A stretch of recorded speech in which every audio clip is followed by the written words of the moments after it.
Bonjour mes amis et bienvenue dans cette nouvelle vidéo de Café de Dimanche où toutes les semaines nous parlons de la bourse, de l'économie, de tout ce qui peut affecter nos portefeuilles boursiers. Alors, la correction frappe à la porte. C'est un peu trop de le dire, je sais, mais on voit déjà les certaines tensions sur certains actifs financiers et les indices commencent à être un tout petit peu perturbés. L'indice VIX qui est en train d'exploser, c'est l'indice de la peur. Cela veut dire que la volatilité retourne sur les marchés. Quelles sont les raisons de ce fameux retour de la volatilité? Est-ce que c'est une vraie correction? Est-ce que c'est une fausse alerte? On va parler de tout ça dans cette vidéo. Nous allons parler également de la Réserve fédérale, parce que Powell a encore parlé. On va parler de l'inflation, quelles sont les perspectives, quels sont les risques macroéconomiques qui pèsent actuellement sur les marchés financiers, qui sont probablement la raison de cette correction boursière qui peut être en train de commencer. Et à la fin de cette vidéo, nous allons parler de l'action Tesla. Je sais que cette action intéresse beaucoup de personnes et nous allons voir si c'est le moment de l'acheter ou pas. Avant de commencer cette vidéo, mes amis, n'oubliez pas un like pour soutenir la chaîne Minder Cash. Pour vous, c'est juste un clic. Pour moi, c'est une véritable aide dans le développement de cette chaîne gratuite. Et je vous rappelle que Minder Cash, ce n'est pas uniquement cette chaîne YouTube, mais c'est aussi Telegram où je suis présent toute la semaine et dans le club Minder Cash Patrimoine et Option Invest. Allez, nous commençons. L'événement le plus important de cette semaine, c'est comme d'habitude Jérôme Powell et la Fed. Il a à nouveau parlé, il a à nouveau reconfirmé 3 baisses des taux en 2024. Jérôme Powell, il dit souvent ce qu'il ne va pas faire en réalité, souvent il change d'avis. Eh bien, je pense que ça sera le cas cette fois également. Pourquoi ils disent ça? Je pense que les raisons sont préélectorales. Ils essaient de présenter son travail des années précédentes comme une victoire sur l'inflation, tandis que nous allons voir dans cette vidéo, les indicateurs avancés ne montrent aucun signe de cette victoire. Et je ne vois pas pourquoi on devrait s'attendre à une baisse de l'inflation en 2024. Dans tous les cas, sa communication reste la même et la réalité macroéconomique change, mais elle ne change pas forcément en ligne avec ses prédictions. Donc, quels sont les indicateurs qui ont été publiés cette semaine? Parce que cette semaine, nous avons vu déjà pour la première fois depuis un certain temps des turbulences sur les marchés. Qu'est-ce qui a provoqué ces turbulences? D'ailleurs, c'est une question qui n'est pas triviale. La semaine après Pâques a commencé par les publications de ISM Manufacturing qui sont ressorties déjà au-dessus des attentes. Cela veut dire que les prix sont plus élevés. Donc ça, c'est un des indicateurs inflationnistes.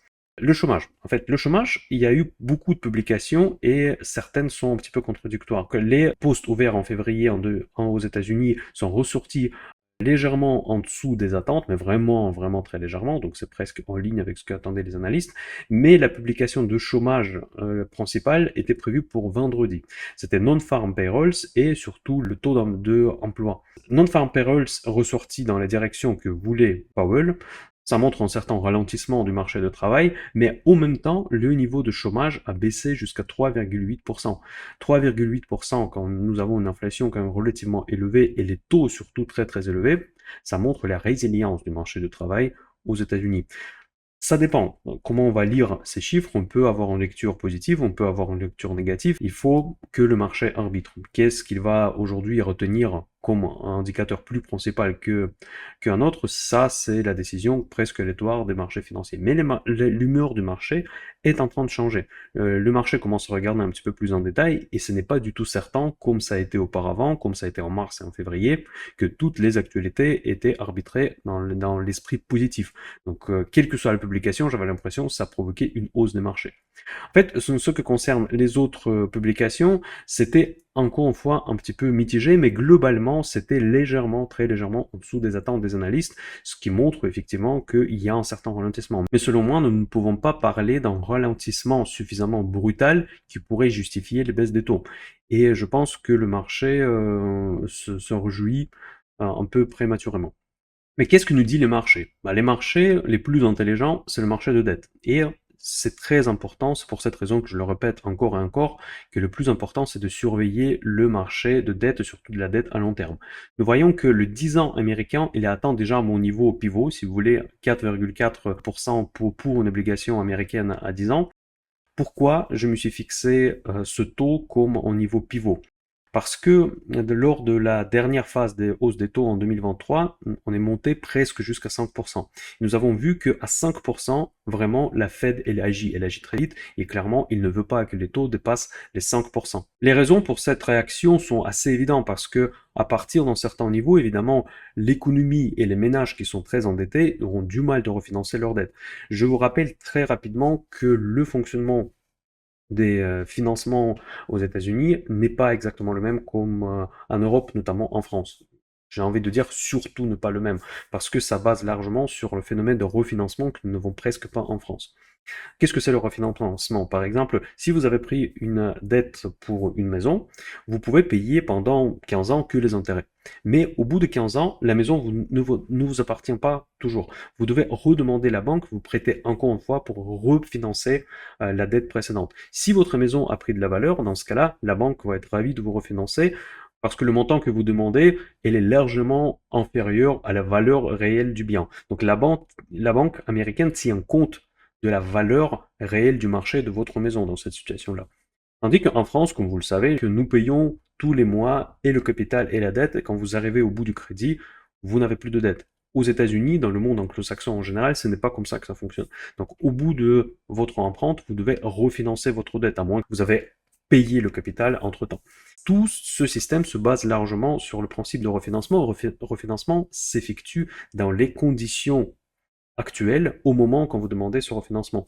Par exemple, si il y a 10 ans, le taux était à 1%, dans 15 ans, ça peut être 5%, voire 10%. Donc, ça veut dire que vous allez refinancer votre dette dans les conditions des taux bien plus élevés. Et c'est ce que se passe actuellement. Et aux États-Unis, l'économie est tellement endettée que ça ne fonctionne pas de cette manière uniquement pour l'immobilier. Ça fonctionne également pour les prêts étudiants, pour les prêts auto, pour les prêts de consommation. Les Américains, traditionnellement, ils font très souvent le recours aux emprunts pour tout et n'importe quoi. Et donc, ces emprunts sont souvent par la suite bricolés dans un gros emprunt généralisé que vous pouvez rouler en quelque sorte tous les X années en refinancement le capital à chaque fois. Voilà, c'est comme ça que ça fonctionne et c'est pour ça que la valeur du bien, la valeur du marché est très importante et aussi le niveau des taux d'intérêt qui est très important parce que souvent ce sont les taux variables en plus aux États-Unis, contrairement encore une fois à la France où nous avons généralement les taux fixes. Donc si vous avez emprunté à 2%, vous allez avoir ces 2% pendant toute la durée de votre prêt. C'est juste une petite parenthèse pour mieux comprendre pourquoi les taux sont tellement importants et avant tout aux États-Unis parce que c'est vrai que dès que le taux dépasse un certain niveau, la banque peut ne plus vouloir vous refinancer votre maison, surtout s'il n'a pas pris de la valeur, voire baisser. Et ça peut créer un effet domino, comme ça s'est passé pendant la crise de subprimes. Et depuis la crise des subprimes, évidemment, le régulateur il est très très vigilant pour ne pas créer, encore une fois, les conditions qui pourraient mener à une quasi-catastrophe financière. Donc c'est pour ça que je pense qu'à partir de certains niveaux, que je me suis fixé à 5%, la banque américaine va agir. Mais aujourd'hui, vu que nous avons vu déjà en octobre dernier que 4,95% c'est le niet total pour la Fed, le marché devrait anticiper et la banque centrale devrait également peut-être agir un petit peu en avance. Donc je ne pense pas qu'on va s'approcher à ce cible, on va peut-être s'arrêter un petit peu avant, c'est pour ça que je fixe pour moi-même le taux maximal que la Fed pourrait accepter autour de 4,4, 4,7. Dans cette zone-là, je pense que la Fed va faire tout ce qui est nécessaire pour éviter la suite de la montée des taux. Dans ces circonstances, je ne peux pas croire une seule seconde que la Fed pourrait procéder à la baisse des taux. Quand aujourd'hui nous voyons le 10 ans américain proche de 4,4, je ne comprends pas comment ils peuvent prendre la décision de baisser les taux parce que ça signifie qu'ils vont stimuler davantage les hausses des taux et mettre en péril la stabilité financière des États-Unis. Ils vont pas faire ça, selon moi. Dites-moi dans les commentaires si vous pensez autrement. Et encore, il y a d'autres arguments en plus qui peuvent vous dire que l'inflation, c'est un deuxième paramètre que regarde la Fed précisément, parce que le mandat de la Banque centrale, c'est généralement deux paramètres, c'est le chômage et l'inflation. Donc, ils veulent trouver un bon équilibre entre les deux. Généralement, ça dépend des banques centrales. Pour la Fed, c'est le mandat avec ces deux paramètres. La BCE, dans son mandat, il n'y a que l'inflation. La Réserve fédérale, dans les circonstances actuelles où l'inflation, ils disent qu'elle ralentit, mais je ne pense pas qu'elle ralentit réellement. Ils ne vont pas nécessairement baisser les taux et tôt ou tard, les marchés seront dessus et je pense que cette déception commence à être intégrée progressivement dans les cours boursiers. Voilà. Maintenant, pourquoi je pense que l'inflation ne va pas ralentir significativement en 2024? Quand moi je fais l'analyse de l'inflation, j'aime pas les formules complexes. Je pars du principe que les formules simples marchent bien. Moi, j'utilise principalement le pétrole comme un indicateur de l'inflation. Pourquoi le pétrole? Le pétrole, c'est directement ou indirectement une composante majeure de beaucoup de prix. Donc, majeur ou pas majeur en fonction du type de produit, bien évidemment. Mais en tout cas, chaque produit, il faut le faire livrer. Pour le produire, il faut de l'énergie. Et le pétrole, c'est le benchmark principal pour tous les actifs énergétiques. Si vous n'êtes pas dans ce domaine, ça peut vous paraître trop absurde, mais même l'électricité, elle est corrélée indirectement au pétrole. Sans parler du gaz, sans parler des autres actifs de commodities énergétiques. Donc, en regardant le pétrole, on peut se projeter par rapport à l'inflation. Les chiffres que nous voyons dans les statistiques macroéconomiques, celles que je viens de vous montrer, ce ne sont que les chiffres qui sont publiés aujourd'hui, mais qui couvrent les périodes passées. Ce qui nous intéresse, encore une fois, c'est le futur. On ne vit pas dans le passé, on va vivre dans le futur et on vit dans le présent. Donc, ce qu'on doit analyser, ce qui va se passer dans les mois à venir. Eh bien, si le pétrole a dépassé 90 dollars, ça certainement vous avez vu dans les médias, si vous suivez un petit peu la bourse, et même pas que la bourse, si vous allez tout simplement prendre de l'essence à la station, vous avez remarqué que les prix sont à nouveau augmentés. Eh bien, comment on peut espérer que l'inflation va baisser quand les prix du pétrole sont aussi élevés? Si les prix du pétrole sont élevés, cela veut dire que le gaz est élevé, cela veut dire que l'électricité va être élevée, et cela veut dire que tous les produits qui sont autour de nous vont devenir plus chers parce que le pétrole est une composante du prix de ces objets. Donc le pétrole, maintenant, il n'y a rien à dire, vous voyez sur le graphique, on est au-dessus de 90 dollars, c'est pour ça que l'action Total Energy, qui est la première ligne de portefeuille Minder Cash Patrimoine, que je présente dans mon club, et c'est la première exposition, c'est une des meilleures performances, qui en fait fait une compétition avec Walt Disney. Eh bien, cette valeur-là, elle a très bien performé malgré une correction, malgré les perturbations qui commencent sur les marchés financiers. Aujourd'hui, ce n'est pas le but de parler du pétrole, mais c'est juste le but de vous montrer que l'inflation n'est pas encore battue. On peut très bien encore revivre les mêmes moments de l'année 2022, juste après la guerre en Ukraine, quand tous les prix d'énergie sont explosés et nous avons vu cette inflation galopante contre laquelle Jerome Powell a déclaré la bataille.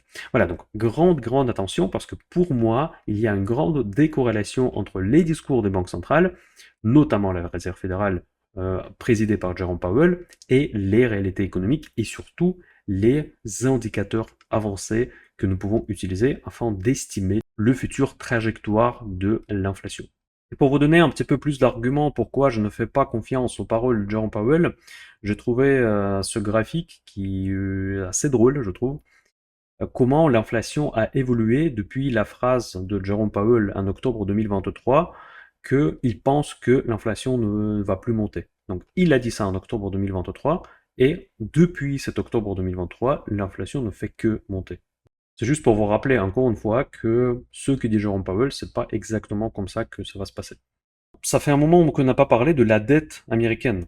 Parce que la dette américaine, ok, les taux, on le surveille, on regarde les tendances, mais les valeurs absolutes font peur quand même. Je sais que c'est un sujet un petit peu complotiste, en tout cas le sujet chouchou des complotistes qui parlent tout le temps de la dette US, en défaut des États-Unis, mais nous prenons quand même ce dernier temps. Pourquoi j'en parle aujourd'hui? Que nous prenons quand même une ampleur impressionnante des évolutions de la dette et d'évolution surtout des sommes qui sont versées pour payer les intérêts sur cette dette.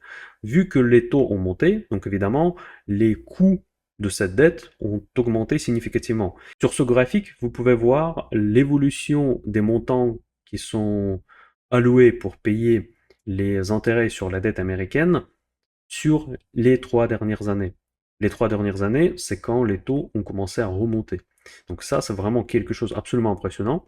Vous savez, quand on parle d'une petite hausse, petite baisse des taux, on n'a pas forcément l'impression quel impact ça donne sur la finance publique américaine. Là, sur ce graphique, vous pouvez le voir. C'est qu'on a déjà dépassé un trillion, même on est à 1 trillion,3 de dollars pour payer uniquement les intérêts sur cette dette gigantesque. Je suis d'accord avec ceux qui disent que c'est pas le montant absolu de la dette qui est important. D'ailleurs, ça, c'est un sujet justement qu'aiment bien les complotistes d'utiliser pour dire que les États-Unis vont faire faillite bientôt. Je sais que Le sujet central, c'est justement le refinancement, pour des raisons que je viens d'expliquer. Mais par contre, le refinancement, justement, il devient de plus en plus compliqué.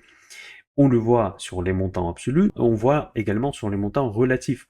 Tout se base actuellement sur la confiance plutôt habituelle. C'est quelque chose à quoi on s'est habitué depuis de longues années, c'est faire confiance à la Réserve fédérale, que la Réserve fédérale va régler tous les problèmes. Mais nous voyons déjà que la dette américaine, ça devient vraiment un actif par rapport auquel on peut se poser beaucoup de questions. Les taux deviennent de plus en plus élevés. Les taux élevés, ça veut dire quoi? Ça veut dire qu'il y a moins de demandes de la part des investisseurs. Qui investit dans la dette américaine? Vous savez qui est le premier investisseur dans la dette américaine? C'est la Fed. C'est même pas la Chine, ce n'est pas les pays émergents, c'est la Réserve fédérale. C'est la Réserve fédérale, c'est le premier acheteur des obligations américaines. Eh bien, aujourd'hui, les montants que représentent les taux d'intérêt pour le paiement des intérêts dans le budget américain commencent vraiment à me faire peur. À un moment donné, non seulement les investisseurs, mais franchement, on peut avoir un crack obligataire, mais un véritable crack obligataire quand on va un jour perdre la confiance, se dire, mais finalement, qu'est-ce qu'on achète?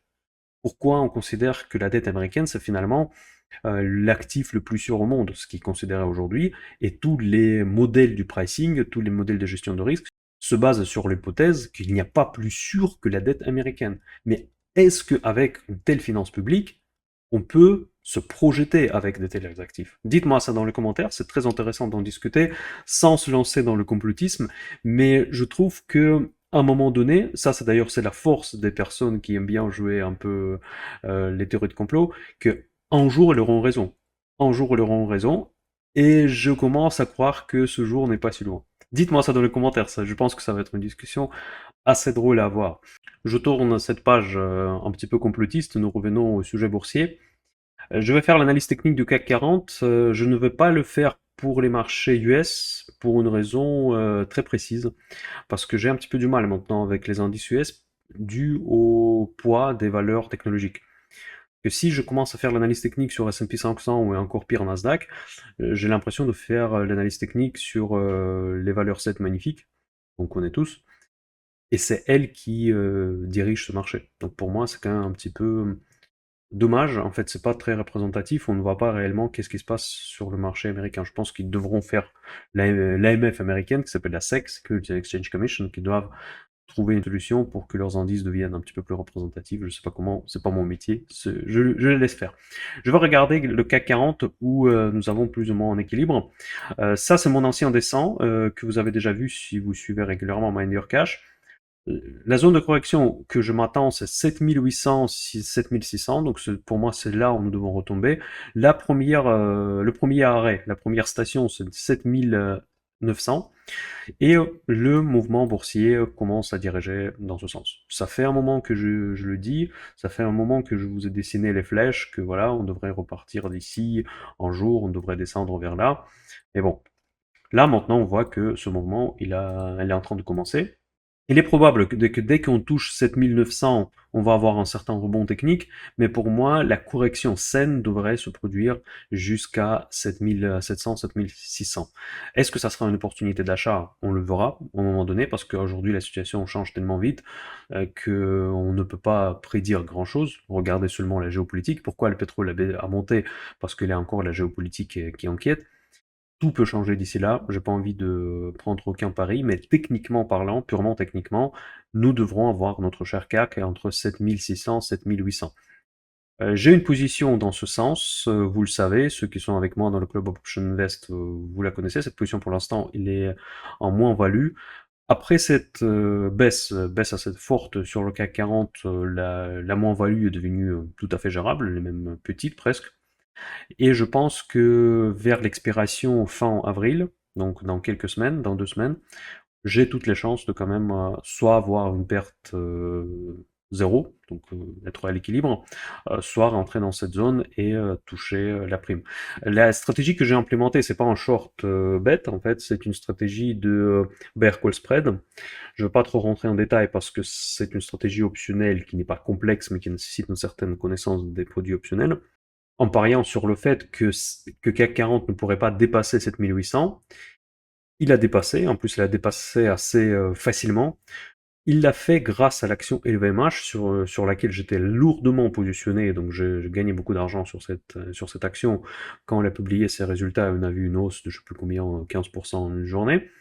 Donc quelque part, ça a compensé cette perte sur le short sur le CAC 40. Voilà, on va voir comment ça va se passer, hein. Ceux qui sont avec moi dans le club Option Invest, je vais publier bien évidemment l'issue de cette stratégie, si je vais réussir quand même finalement gagner ou pas. Ça va dépendre évidemment de Monsieur Marché. Mais dans tous les cas, le scénario que j'ai décrit de point de vue technique est en train de se confirmer. Avec ma position de trading, je ne vais peut-être pas tomber dans le bon timing parce que, comme vous vous souvenez, mes prédictions, c'était que la correction devrait avoir lieu en mars. C'est pour ça que je construis cette position pour le mois de mars. Si la correction arrive finalement au mois d'avril, je risque de ne pas avoir assez de temps pour que ma position expire hors la monnaie et qui est ce qui me permettrait de toucher l'intégralité de la prime des options. Et vous savez que malgré les tensions sur les marchés, malgré les turbulences et les incertitudes, dans mon compartiment investissement long terme, que je représente dans le club Minder Cash Patrimoine, où je montre toutes les positions de mon portefeuille, je continue d'acheter des actions, même si j'ai ralenti quand même évidemment ces 2 dernières semaines, mais en tout cas, il y a quand même des sociétés qui sont actuellement cotées à des prix qui sont très très intéressants. Donc, ça n'empêche de continuer d'investir si vous le voulez, même pendant les corrections boursières, pendant que les marchés sont très élevés. Même quand les marchés sont au plus haut, il y a toujours des segments qui sont un petit peu abandonnés et parfois pour des mauvaises raisons. Pourtant, comme ça a été promis, nous allons regarder l'action Tesla. C'est une action top des recherches sur Google. Ça intéresse beaucoup de personnes. Quelles sont les perspectives? Nous allons faire l'analyse fondamentale, l'analyse technique, comme on fait d'habitude. En ce qui concerne le chiffre d'affaires, comme je présentais dans ma précédente vidéo consacrée aux semi-conducteurs, si vous n'avez pas vu, je vous invite de la voir.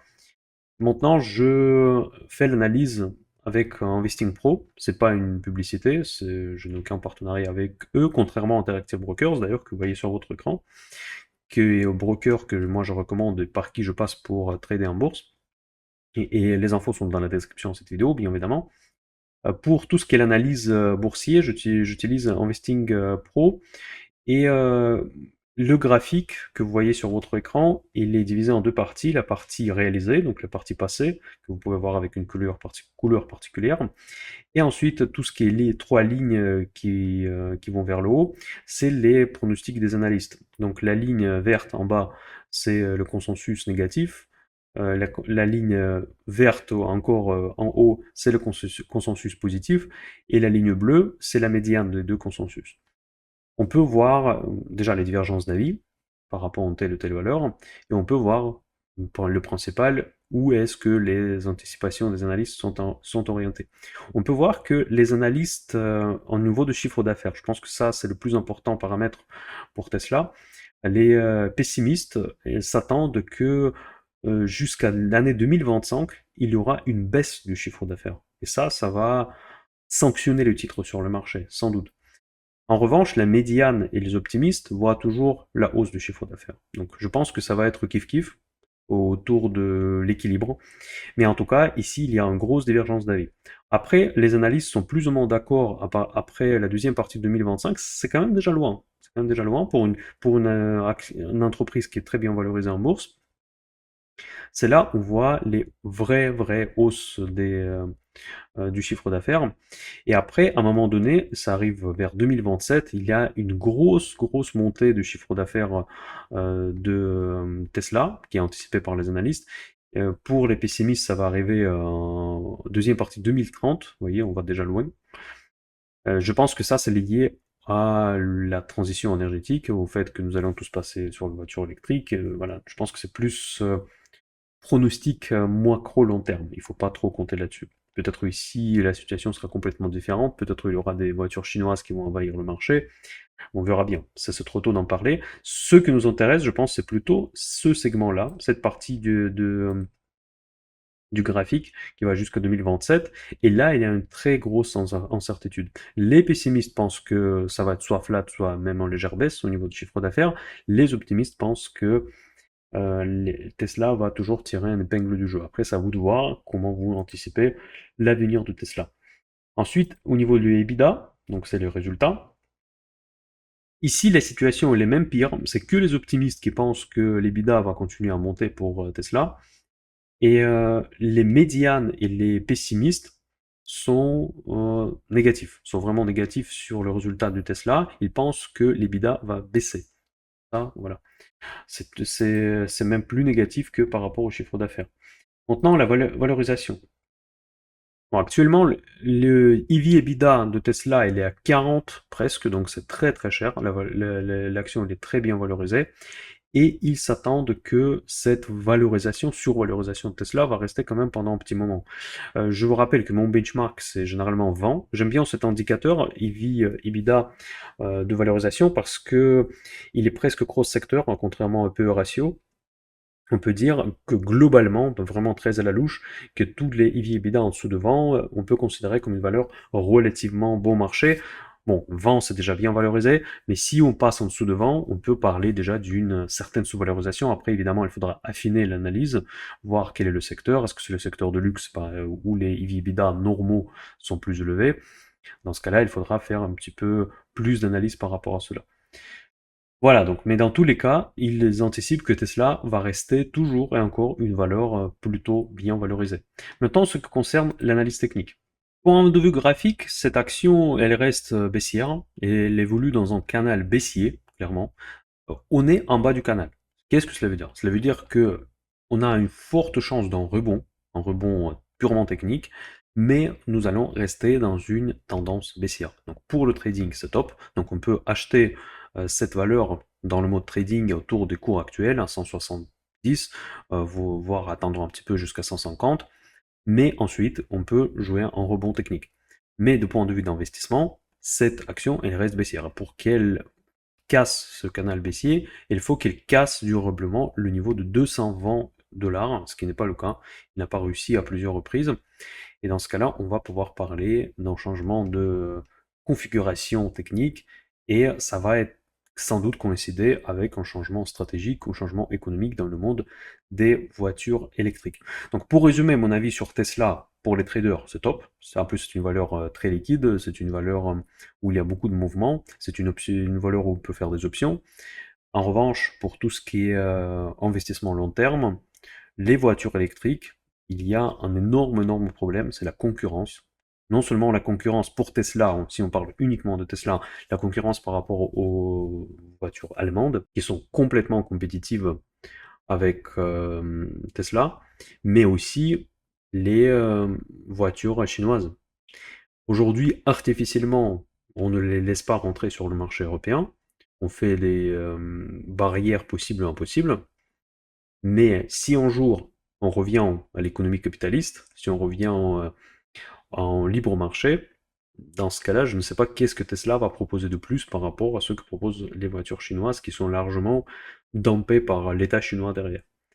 Donc ça va être une concurrence déloyale presque parce que si les constructeurs chinois vont être aidés par l'État, Tesla ou les producteurs européens ne vont pas être aidés par l'État pour faire la concurrence contre les voitures chinoises. Voilà, dites-moi dans les commentaires ce que vous en pensez, si vous avez déjà peut-être Tesla dans votre portefeuille, si vous comptez garder, si vous l'avez acheté à long terme, ou bien si c'était purement un pari spéculatif. Voilà mes amis, pour résumer cette vidéo, le mois d'avril peut-être sera finalement le mois de correction. Je m'attendais le mois de mars, j'avais tort, je le reconnais. Est-ce que le mois d'avril va prendre la place? Ça, c'est la question que je me pose maintenant tous les jours. Actuellement, j'ai pas envie d'investir, je trouve que c'est un peu tôt ou tard, j'en sais rien. En tout cas, même les valeurs qui me paraissent pas chères actuellement peuvent devenir encore moins chères si la correction se confirme. C'est pour cette raison que je reste quand même un peu actif sur le marché, j'observe, je regarde, mon portefeuille est quand même bien rempli. J'ai des valeurs principalement du value parce que je pense que en cas de correction, nous allons tourner vers les valeurs value. Ça sera le phénomène qu'on appelle parfois la rotation. Et on va faire revenir dans les portefeuilles le pétrole traditionnel, les valeurs à dividendes, etc., etc. J'en ai déjà, je les ai pas achetés cher, je vais les garder. Il me manque un peu de minières, que j'aimerais bien augmenter un petit peu l'exposition sur les minières. J'en parle dans mon club Minder Cash Patrimoine. et aussi la défense. La défense, je suis exposé via deux valeurs, mais par contre, ce secteur, absolument, il faut acheter à n'importe quelle opportunité. Avec les tensions géopolitiques que nous avons aujourd'hui, c'est le secteur où il y aura de l'argent pour des longues, longues années à venir, malheureusement. Malheureusement. Voilà mes amis, c'est tout pour aujourd'hui, donc passez un bon dimanche, passez un bon week-end, profitez bien du soleil, parce qu'apparemment il fait beau partout en France, en tout cas dans le sud de la France il fait très très beau. Et je vous dis à très bientôt, et sur la chaîne Minder Cash, n'oubliez pas à partager cette vidéo avec vos amis, mettre en like, et sur Telegram toute la semaine, si ça vous intéresse. Toutes les informations sont à la description, et à bientôt. Minder Cash.